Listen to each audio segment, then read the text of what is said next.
தயிர் சாதம்னா பிடிக்காதவங்க யாருமே இருக்க முடியாதுங்க. அப்படிப்பட்ட தயிர் சாதம் ரொம்பவே ஹோட்டல்லையும் கோவில்லையும் பார்த்தீங்கன்னா ரொம்ப சூப்பரான ஒரு கரெக்டான பர்ஃபெக்டில் வந்து செஞ்சுருப்பாங்க. அந்த மாதிரி ஒரு சூப்பரான ஒரு தாளிப்பை சேர்த்து தான் இன்றைக்கி நம்ம ஒரு பர்ஃபெக்டான ஒரு தயிர் சாதம் செய்ய போகிறோம். ஸோ வாங்க இந்த தயிர் சாதம் எப்படி ஒரு சூப்பரான தாளிப்போடு செய்யலான்றதை பார்த்துலாம். இதுக்கு பார்த்தீங்கன்னா நம்ம சேர்க்கக்கூடிய தயிரும் கரெக்டாக இருக்கணும். அதே டைம் பார்த்தீங்கன்னா ரைஸ் அரிசி வந்து கரெக்டான பக்குவத்தில் நீங்கள் வேக வச்சிடணும். ரொம்ப குழையவும் வேகக்கூடாது, அதே டைம் ரொம்ப விதையாகவும் இருக்கக்கூடாது. கரெக்டான பக்குவத்தில் நம்ம ரைஸை வேக வச்சு எடுத்ததுக்கப்புறம் நம்ம தாளிப்புக்கு ரெடி பண்ணிக்கலாங்க. தாளிப்புக்கு பார்த்தீங்கன்னா இஞ்சி, அதாவது மிளகாய் இதெல்லாம் போடும்போது நல்லா காரசாரமாக இருக்கும், அதே டைம் டேஸ்ட்டாகவும் இருக்கும். இப்போ ஸ்டவ் ஆன் பண்ணிவிட்டு ஒரு பேன் வச்சுக்கோங்க. பேன் வந்து சூடானதுக்கப்புறம் நம்ம குக்கிங் ஆயில் ஒரு 2 ஸ்பூன் மட்டும் நம்ம சேர்த்துக்கலாம். ஆயில் சூடானதுக்கப்புறம் இதில் வந்து கடுகு உளுந்தம்பருப்பு நம்ம சேர்த்துக்கோம்.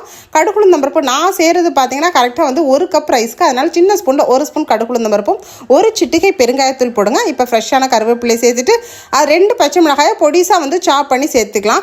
அதாவது ஒரே ஒரு வெங்காயம், சின்ன வெங்காயமாக இருந்தாலும் பெரிய வெங்காயமும் மெலிசாக கட் பண்ணிங்க. ஒரு துண்டு இஞ்சியை பொடிசாக வந்து சாப் பண்ணி போட்டு நல்லா வதக்கிடுங்க. இது எல்லாமே பச்சை வாசனை போகணுங்க. பச்சை வாசனை போனதுக்கப்புறம் ரொம்ப குயிக்காக நம்ம தயிர் சாதம் ரெடி பண்ணிடலாம். ஸோ இதெல்லாம் சேர்க்கும் போது தயிர் சாதம் பார்த்திங்கன்னா டேஸ்ட் வந்து செம்மையாக இருக்குங்க. இப்போ நல்லா வதக்கியாச்சு. ஓவரால் இது வதக்குனதுக்கப்புறம் நம்ம சுத்தமான கர்டு வந்து சேர்த்துக்கலாம். நான் வந்து வீட்டில் வந்து அதாவது தயிர் வந்து ரெடி பண்ணி வச்சுருக்கேன். பாலில் காய்ச்சி உர ஊற்றி வச்ச தயிர் வந்து 1 கப் தயிர் சேர்த்துக்கிறேன். 1 கப் தயிருக்கு 1 கப் சாதம் சேர்த்தாதாங்க பர்ஃபெக்டான அளவில் இருக்கும். கரெக்டாக பாருங்கள், 1 கப் சாதம் நான் நிறையவே எடுத்திருக்கேன். சில பேர் வந்து கொஞ்சம் கம்மியாகவே சேர்த்து நிறைய கர்டோடு சாப்பிடுவாங்க, ரொம்ப லைக் பண்ணி. நம்ம வந்து 1 கப் ரைஸ்க்கு 1 கப் வந்து தயிர் சேர்த்துருக்கோம். இதில் வந்து தேவையான அளவுக்கு ஒரு அரை ஸ்பூன்லேருந்து 1 ஸ்பூன் வரைக்கும் உப்பு சேர்த்துக்கோங்க. உப்பு சேர்த்துட்டு நல்லா வந்து மசிச்சு விட்டுக்கோங்க. சாதம் வந்து இந்த பக்குவத்தில் நம்ம குக்கரில் வேக வச்சு எடுத்துடலாம். அவ்வளோதாங்க, ரொம்ப சூப்பரான தயிர் சாதம் செம்ம சூப்பராக ரெடி ஆயிடுச்சு. இது பார்த்தீங்கன்னா இந்த மாதிரி ஒரு தாளிப்போடு சேர்த்து இந்த மழை காலத்தில் நீங்கள் பசங்களுக்கு கொடுத்தீங்கன்னா கூட கோல்டு ப்ராப்ளம் எதுவுமே வராதுங்க. ஏன்னா நம்ம தாளித்து தயிர் செய்யும் போது இந்த பக்குவத்தில் தான் செய்யணும். நீங்கள் முன்னதாகவே தயிர் சேர்த்துட்டிங்கன்னா தயிர் வந்து முறிஞ்சு போயிடும். ஸோ சூப்பரான கர்ட் ரைஸ் நமக்கு ரெடி ஆயிடுச்சுங்க. இதுக்கு பார்த்தீங்கன்னா நான் இன்றைக்கி சைட் டிஷ்ஷாக மாம்பழ சீசன்றதுனால மாம்பழம் வச்சுருக்கேன், பொட்டேட்டோ ஃப்ரை சேர்த்துருக்கேன். பாருங்கள், அப்படி கரண்டியில் எடுக்கும் போதே அப்படி ஹல்வா போல் வந்து உழுவுது. ஸோ 1 கப் ரைஸ்க்கு 1 கப் தயிர் சேர்த்திங்கன்னா வேறு லெவலாக இருக்குங்க. இந்த தயிர் சாதத்தை நீங்களும் இதே மெத்தடில் ரொம்ப சிம்பிள் அண்ட் குயிக்காக செஞ்சு பாருங்கள்.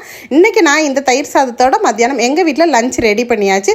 ஸோ எங்கள் பசங்க ரொம்பவே விரும்பி சாப்பிட்டாங்க. ஊறுகாய் வந்து நான் சைட் டிஷ் வைக்காமே வந்து சூப்பராக மாம்பழம் உருளைக்கிழங்கு வச்சு ரொம்ப சூப்பராகவே சாப்பிட்டாங்க. இது பார்த்தீங்கன்னா நீங்கள் வந்து ஓவரால் வந்து ட்ராவலுக்கு கொண்டுட்டு போகும்போது கூட ட்ரெயின்லையாக இருக்கட்டும், பஸ் ட்ராவலாக இருக்கட்டும், எல்லாத்துக்குமே வந்து வெளியூரில் வந்து நீங்கள் வந்து லஞ்சுக்கு கூட நீங்கள் இதை வந்து சூப்பராக இது மாதிரி ப்ரிப்பரேஷன் பண்ணி கொடுத்துடுங்க.